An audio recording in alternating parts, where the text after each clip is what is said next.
It takes around 25 to 30 years for the average person to become a millionaire, but for Andrew Carlssin, 2 weeks were more than enough to turn an $800 investment into $350 million. When asked about how he did it, he responded with the simple answer of time travel. Of course, his lucky streak didn't end up going unnoticed, and soon he was investigated by the United States Securities and Exchange Commission. But when they ran a background check on him, they found that Andrew Carlssin just didn't exist. They couldn't find any records at all that could be used to identify the grown man standing before them. March of 2003 was when Andrew Carlssin first came into the spotlight. At that point, Andrew was around 44 years old and still a complete beginner to the stock market. He also didn't have much money, only about $800 that he used to make his first bet. That bet ended up being extremely favorable, and before the end of the day, he had doubled his money. From there, he continued betting on stocks for 2 weeks, making a total of 126 high-risk trades. And the incredible thing about his trades was that he was never wrong. These trades are called high risk for a reason, and generally, only about 5 to 10% of them are successful. Making 126 high-risk trades and succeeding in every one is less likely than winning the Powerball lottery 20 times in a row. To give you an idea of just how impossible it is, there's a higher chance that you could find a specific new atom in the entire universe than being successful at 126 high-risk trades in a row. Practically speaking, the probability is so low that it's impossible. So what this means is that it wasn't luck. Somehow Andrew Carlssin figured out a secret method to turn the stock market into his personal money-farming machine. It couldn't have been skill, considering that he was still a complete beginner to trading, and it couldn't have been luck either. So just how did he earn $350 million? All of this attention led to him making headlines, and other traders began to discuss among themselves. A strange man suddenly making a ton of money after appearing out of nowhere sounds like a textbook example of insider trading. If Andrew had good connections with a lot of people who fed him information, he might have known in advance about every change that the market would have, and could easily capitalize on it. This would explain how he managed to do it. So on March 28, 2003, the United States Securities and Exchange Board, or the SEC, arrested Andrew to investigate the matter and find the answer to some questions, like how much money he actually made and how he made it. As they investigated his stock portfolio, they quickly realized that the headlines were completely factual for once, and he really did earn $350 million in 2 weeks. So they wasted no time and immediately got him in a room with 2 officers in the hopes that he'd spill the beans on how he made his fortune.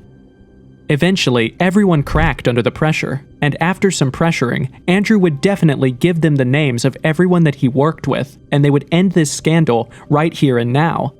At least, that's what they were thinking. When they finally got to the interrogation room, Andrew was already ready to talk, but what he said didn't make sense to anyone. Andrew claimed that he was from the future, from the year 2256 to be exact. And the thing is, he already knew the entire stock market situation of 2003. So, he made every trade knowing in advance that they would be successful. He did know every change that would happen in the market ahead of time, as everyone suspected, but not because of insider trading. He even mentioned that he had a time machine that he had hidden in the area and wanted to go back to his time as soon as possible. His only regret was that if he hadn't been caught, he could have continued trading until he had a few $1 billion to take back home with him. However, their determination was matched by Andrew, who stayed stuck on his story about being from the future. Eventually, he also tried to bargain with the authorities, telling them to let him go in return for information about the cure for AIDS and Osama bin Laden's location. It is unclear whether he gave this information to the authorities, but the fact of the matter is that he still remained in jail and AIDS is still uncurable. A few days went by and the authorities had given up on trying to bargain with him. Instead, they made a small team that would research day and night for any records that he might have had so they could track his location and maybe find someone who was more willing to talk. But things got even more confusing here. Andrew Carlssin just didn't exist. All his records, from his driver's license and social security number to even his oldest receipt at McDonald's, dated back to December 2002, or after that time. He had seemingly appeared from nowhere in December, and no matter how many hours they spent searching, they couldn't find a single trace of the man. It's not like they just looked at documented records either. Trying to find someone with the same face as him was an impossible task, and even there, the first time a camera saw him was in December of 2002. Eventually, they decided that this case had to proceed further, and so they set up a hearing for April 3rd. They also posted a bail amount of $1 million as a sort of joke, thinking that no one would have that kind of money to bail a nobody, and would give the SEC the much-needed excuse of keeping him in jail. But a few days later, a mysterious benefactor, who still remains unknown, paid the bail money in full, and that was the last time the world would see Andrew Carlssin. All the money he had earned, as well as the man himself, vanished without a trace. So what happened? How did he do it? The most obvious theory here is that everything he said was true. He really is a time traveler from the future. This would explain the biggest question about how he managed to make 126 successful trades, since he could have just studied the time period in depth and made a list of all the trades he had to make before he even used the time machine. So all he did once he came to our time was making the actual trades and getting all that money. It would also give us an explanation for how he disappeared so suddenly. He had just earned $350 million, but considering that he already knew everything that would happen, there's a chance that this is just a drop in the bucket. Maybe he earned double or triple that amount, and so he used one of his accounts that wasn't being watched by the authorities to bail himself out. From there, he set up multiple accounts to keep the money safe, and then returned to the future using his time machine, where he probably lived a life of luxury. It would also give him a motive. He wanted to grow filthy rich. People naturally want to improve the quality of life they have, and when he realized what he could do using the time machine, he immediately jumped at the opportunity. Maybe instead of just saving the money, he invested it further, or maybe even got other people to invest it for him. He could have turned his $350 million into billions, maybe even trillions of dollars in the 250 years until we get to his time. But there's one major flaw in this theory. A lot of people have criticized it, saying that time travel is only possible in theory, but practically speaking, it's impossible. According to Einstein, time travel is possible because of the concept of relativity. He believed that the universe is made up of two main things, space and time. If we're on Earth, and there's a planet that is millions of miles away from us, then that is space. The number of days that it takes for light to travel between that planet and our planet represents time. So just like space, time can be measured through numbers. Now, the reason so many people believe that time travel is real is because if you can go from one place to the next and then come back to the starting point, it should also theoretically be possible to go from one time to the next and then come back to the time where you started. According to Einstein's theory of relativity, the faster you can move, the slower time will pass. In one famous example, Einstein said that if you have two twins, one of them is on Earth and the other is on a rocket ship that is traveling at light speed, the twin on Earth will age much faster than the twin on the rocket ship because of relativity. Now, this one isn't just a theory. NASA actually ran this experiment with identical twins Scott and Mark Kelly. While Scott was in space, Mark was on Earth, and the results were exactly as Einstein predicted. So theoretically speaking, if you could travel faster than light, then you would be able to travel through time. Considering how fast the world is progressing today, it's not hard to think that in 250 years, humanity might be able to figure out how to achieve light speed, and so much more. There's already a good chance that we'll be colonizing Mars in the next 50 years, and from there, if we can take over the solar system and harvest a lot of energy from the sun, we could make ships that can travel to other galaxies and even travel through time. So at the end of the day, this story checks out. But there are others who believe that all the time travel stuff is a hoax, and instead think that he really was doing insider trading. And when we dig deep into this story, there is a lot of information that backs this story up. For one, it helps explain how he made those 126 successful trades. Much like with the time traveler explanation, if he already knew the outcome of every trade, he wouldn't really be at any risk and could make all the trades without any worry. Moreover, there's also a chance that he was not working alone. What if he was being employed by a group of rich people who gave him the $800 and all the information that he needed to make the trades?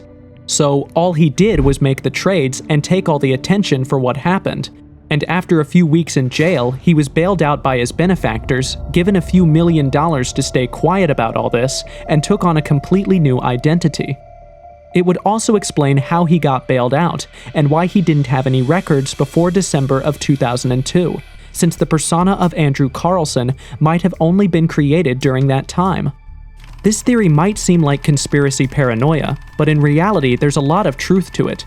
For example, just take the case of Nancy Pelosi, who's the former Speaker of the House of Representatives, but made a massive fortune by insider trading. Earlier this year, she made over $4 million from a single trade. Currently, her portfolio is up 210%.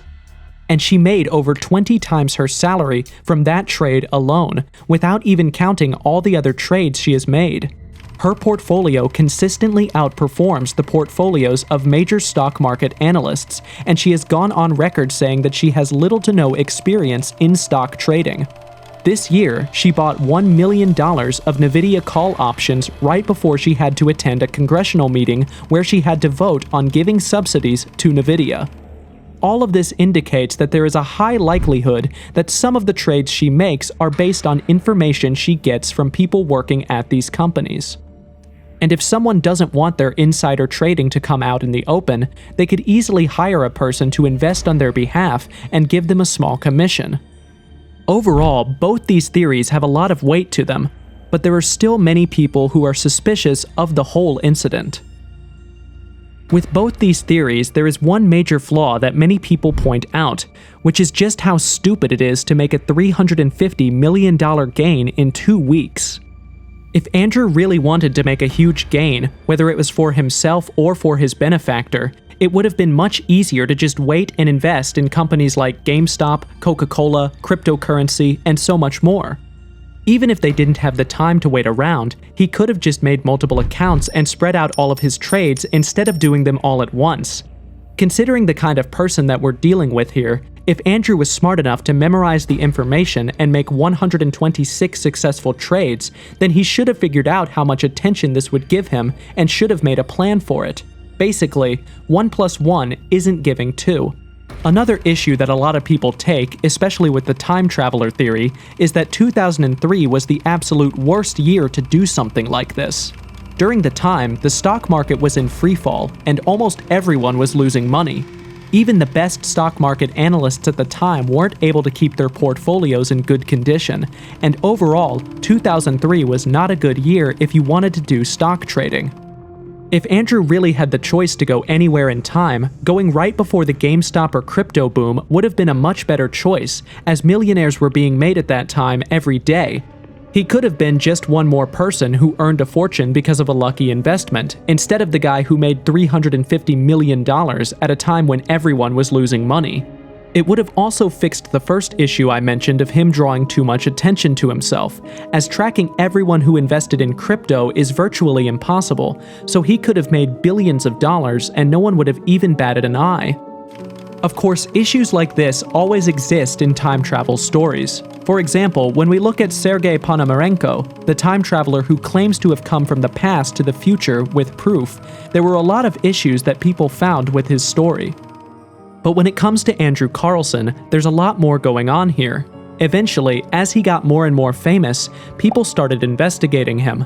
The authorities only had a dozen people working on his case, but the people who were trying to find Andrew Carlssin were in the thousands. And eventually, what they found changed the story completely.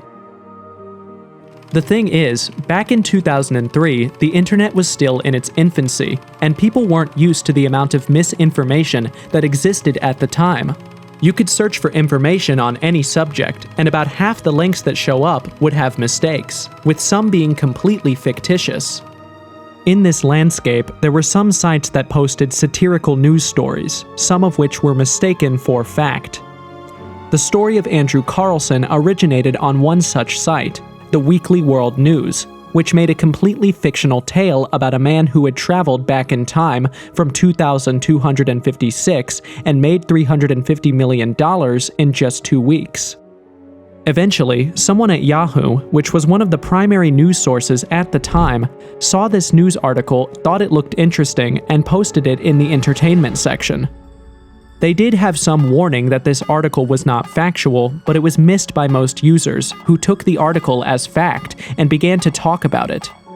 From there, actual news sites began to report on the story, until it became the tale that we know today.